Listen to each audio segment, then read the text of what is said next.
Well, let's talk now to Colonel Stuart Tootal, who commanded 3 para in Afghanistan. Stuart, thanks for coming in today. What do you make of today's findings? Are you happy as far as the Army's concerned? It's a better result than the 10% the Treasury were looking at, but it's still going to be painful, even around at about 8%. And there's a lot of detail to be worked through. The loss of 7,000 soldiers is going to be very concerning to a lot of people who are either serving in Afghanistan now or indeed will serve there over the next 4 to 5 years. Is there a possibility they could come back from the front line and be made redundant?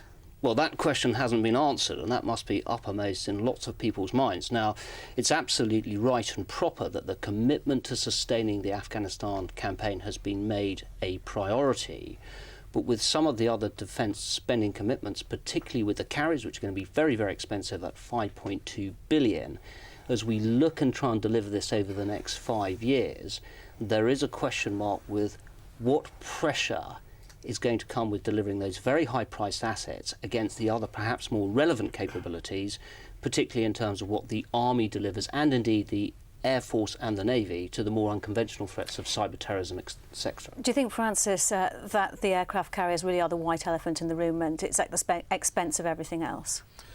There are a lot of different programmes in the equipment plan. We've had the figure, it's £20 billion of unfunded commitment.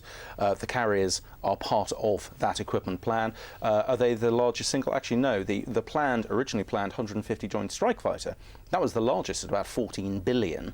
That's why the programme's going to be cut back dramatically. Simply cannot afford it.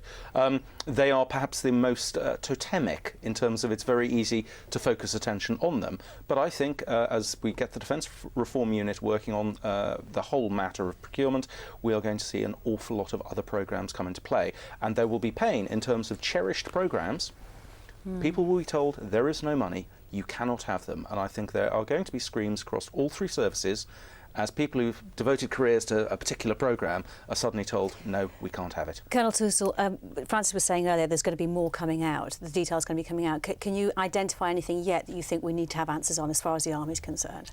Well, we've got to close quickly with the people aspects. We tend to focus on equipment because it's the very, very expensive bit at the front end. But of course, how we look after our people, how we communicate, how these decisions are going to affect them, it's really important to bottom out. Isn't it? Yeah, and there is a line that says they're going to support the military covenant, and it's great to see that under Andrew Morrison there'll be a greater sense of looking after veterans and looking after things like mental health, but the system isn't right, needs to go further in that direction, and we can't lose focus of it's not the equipment, it's the people that actually man that equipment, which are very, very important. Just as a point of history, in terms of people going on operations and then will they be made redundant, that actually happened on Op Granby in '91. Yep. People serving in Saudi Arabia before going into action in Kuwait received redundancy notices. I'm not saying it's good, I'm just saying it has happened before. When do you think we can get the news on that? Is it something that's going to be worked out over the coming weeks, or how will people find out exactly? Well, I don't think it's going to be answered in a matter of weeks, because I think the Army staff